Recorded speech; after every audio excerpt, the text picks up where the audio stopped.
প্রিয় ছাত্রছাত্রীরা, যারা এনএমএমএসসি পরীক্ষা দেবে 2026 সালে ডিসেম্বর মাসে পরীক্ষাটা হয়, তার আগে থেকেই ফর্ম ফিল আপ করতে হয়। সেগুলো তোমরা ডিটেলসে ঠিক টাইম মতো জেনে যাবে আমার চ্যানেলের মাধ্যমে, এবং স্কুলের মাধ্যমেও সেগুলো জেনে যাবে। তা কিন্তু সেই ডিসেম্বর মাসে পরীক্ষা হলেও তার প্রস্তুতিটা কিন্তু তোমাদের এখনই শুরু করতে হবে, কেননা 7-8 সিলেবাস নিয়েই তোমাদের পরীক্ষাটা হবে। আর যেই সময় পরীক্ষাটা হবে ঠিক তোমাদের স্কুলের ফাইনাল পরীক্ষার পরপরই, সুতরাং তখন তোমাদের এই এনএমএমএসসি পরীক্ষার জন্য যে পড়াশোনা করবে সেই সুযোগটা পাবে না। তাই এখন থেকেই যদি তোমরা এই পরীক্ষার জন্য প্রস্তুতিটা নিয়ে রাখো, তাহলে সেই শেষের দিকে তোমাদের কাছে হেডেকটা থাকবে না, খুব ফ্রিভাবে তোমরা পরীক্ষাটা দিতে পারবে এবং সাফল্য অবশ্যই তোমরা পাবে। তা আজকের ভিডিওতে আমি এনএমএমএসসির যে মেন্টাল অ্যাবিলিটি টেস্ট বা ম্যাট পরীক্ষা, সেই ম্যাটের প্রথম 10টা প্রশ্ন কী ধরনের হয়, সেই টাইপটা কী ধরনের হয়, সেই সম্পর্কে আলোচনা করব। তা যারা এখনও পর্যন্ত এনএমএমএসসি পরীক্ষাটা কি জানো না, তারা অবশ্যই ভিডিওর ডেসক্রিপশানে ভিডিওর লিঙ্ক দেওয়া থাকবে, সেই ভিডিওটা দেখে নেবে। এসো আমি প্রথম 10টা প্রশ্ন ম্যাটের কীরকম টাইপের প্রশ্ন হয় সেটা সম্পর্কে তোমাদের আলোচনা করি। দেখো, প্রথম 1 থেকে 10 পর্যন্ত প্রত্যেকটি প্রশ্নে 4টি করে পদ, অর্থাৎ আমরা যাকে অপশান বলি, সেই অপশান থাকবে, 4টে থাকবে, যাদের মধ্যে 3টি কোনো না কোনোভাবে একই ধরনের, একই টাইপের, এবং একটি আলাদা, একটা তাদের মধ্যে আলাদা।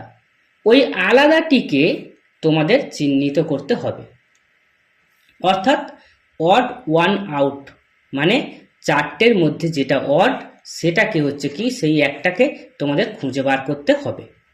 এই হচ্ছে মানে প্রথম যে 10টা প্রশ্ন থাকে ম্যাটে, সেই ম্যাটের প্রথম 10টা প্রশ্নের টাইপটা এই ধরনের হয়। এসো একটা এক্সাম্পলের মাধ্যমে তোমাদের বুঝিয়ে দিই যে প্রশ্নটা কীরকম হয়। এটা একটা সালে পড়েছিল, বিগত বছরের পরীক্ষায় পড়েছিল। তা সেই প্রশ্নটাই আমি তোমাদেরকে এখানে দিয়েছি এটা বোঝানোর জন্য। দেখো, এখানে দিয়েছে কোশ্চেনটাতে অপশান এতে 34, অপশান বিতে 49, অপশান সিতে 56, অপশান ডিতে 63 দেওয়া আছে। এখন তোমাদের কি করতে হবে, এখান থেকে যেটা অড ওয়ান আছে, যেটা বাকি 3টের থেকে আলাদা, সেটা তোমাদের খুঁজে বার করতে হবে। এখন দেখো, আমি দেখতে পাচ্ছি যে এখানে এই যে 49টা, এটা 7-এর গুণিতক, 7 × 7 করলে হচ্ছে 49, এটা 7 × 8 করলে 56, এটা 7 × 9 করলে 63। তাহলে এখন এই 63, 56, 49 এরা সবাই কিন্তু দেখো 7-এর গুণিতক। এই 34টা কিন্তু 7-এর গুণিতক নয়। 7 × যদি 5 করি তাহলে 35 পাবো, 34 পাবো না। তাহলে এটা 7-এর গুণিতক হচ্ছে না। তাহলে এই ক্ষেত্রে আমরা কি দেখলাম, যে এটা হচ্ছে অড ওয়ান, যেটা হচ্ছে কি এদের সঙ্গে কোনো অর্থাৎ এদের সঙ্গে কোনো মিল নেই, এদের থেকে আলাদা। ঠিক আছে, তাহলে এইভাবে তোমাদেরকে কী করতে হবে, বার করতে হবে। আর এই যে অ্যান্সারটা লিখবে তোমরা, এখানে এই টিক দেওয়ার ব্যাপার নয়, তোমাদের কি করতে হবে, ধরো এই প্রশ্নটার নাম্বার হচ্ছে, এটা কোশ্চেন নাম্বার 1। তা কোশ্চেন নাম্বার 1 তোমাদেরকে একটা ওএমআর শিট দেবে, ঠিক আছে, ওএমআর শিট। সেই ওএমআর শিটে কোশ্চেন নাম্বার 1 বলে থাকবে, সেখানে অপশান এ তার পাশে একটা বৃত্ত থাকবে, অপশান বি তার পাশে একটা বৃত্ত থাকবে, অপশান সি তার পাশে একটা বৃত্ত থাকবে, অপশান ডি তার পাশে একটা বৃত্ত থাকবে। তা এখন তোমার এখানে অ্যান্সার হচ্ছে কি অপশান এ। তোমরা এই অপশান এ এর পাশে কি করবে, এটাকে ফিল করতে হবে। ঠিক আছে, এখন এই ওএমআর শিট এটা কিভাবে ফিল করতে হয় সেই রিলেটেড ভিডিও আছে, সেই রিলেটেড ভিডিও আমি একটা লিঙ্ক ডেসক্রিপশানে দিয়ে রাখবো, সেই ভিডিওটা তোমরা দেখে নেবে, তাহলে ডিটেলসে জেনে যাবে যে ওএমআর শিট কিভাবে ফিল করতে হয়। ঠিক আছে, আচ্ছা, আর একটা এই ধরনের প্রশ্ন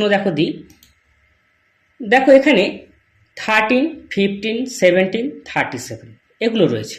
তা এটা দেখেই বুঝতে পারছো যে এখানে এই 13টা এটা একটা মৌলিক সংখ্যা বা প্রাইম নাম্বার। কেন না এর গুণনীয়ক হচ্ছে কি 1 আর 13, এছাড়া আর কেউ নেই। একইভাবে 17 যেটা আছে এর দেখো গুণনীয়ক 1 আর 17, এছাড়া আর কেউ নেই, তাহলে এটাও মৌলিক সংখ্যা বা প্রাইম নাম্বার। আর এর গুণনীয়ক কি হচ্ছে 1 আর 37, তাহলে হচ্ছে এরা হচ্ছে কি এটাও মৌলিক সংখ্যা বা প্রাইম নাম্বার। কিন্তু এই 15টা এর গুণনীয়কের মধ্যে কি হচ্ছে 1, 3, 5, 15 আসছে, এই 1 আর 15 ছাড়া 3 আর 5 রয়েছে, তাহলে এটা কিন্তু মৌলিক সংখ্যা নয়। আর এই 13, 17, 37 এরা কিন্তু মৌলিক সংখ্যা বা প্রাইম নাম্বার। তাহলে মৌলিক সংখ্যা এটা হলো না, তোমার অ্যান্সার হলো কি অপশান বি। ঠিক আছে, তাহলে এইভাবে তোমাদের কি করতে হবে যে অড ওয়ান আউট কোনটা সেটা তোমাদেরকে বার করতে হবে, কোন অপশানটা বাকি তিনটে থেকে আলাদা। তা এই টাইপের আর একটা প্রবলেম আমি তোমাদেরকে দিই, এই প্রবলেমটা সলভ করবে, অ্যান্সারটা কি হবে সেটা তোমরা আমাকে কমেন্টে জানাবে। পরবর্তী ভিডিওতে এই ধরনের আরও প্রশ্নের উত্তর নিয়ে সমাধান নিয়ে আলোচনা করব, বা আরও অনেক প্রবলেম তোমাদেরকে প্র্যাকটিস করার জন্য দেব। তোমরা প্র্যাকটিস করবে, তাহলে দেখবে একে একে তোমরা একটা কনফিডেন্স পাবে, এই পরীক্ষায় সাফল্যের দিকে তোমরা এগিয়ে যাবে।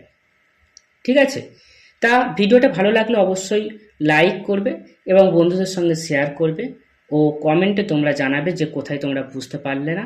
যদি কোনো জায়গায় বুঝতে অসুবিধা হয় অবশ্যই আমাকে কমেন্টে তোমরা জানাবে। Thank you.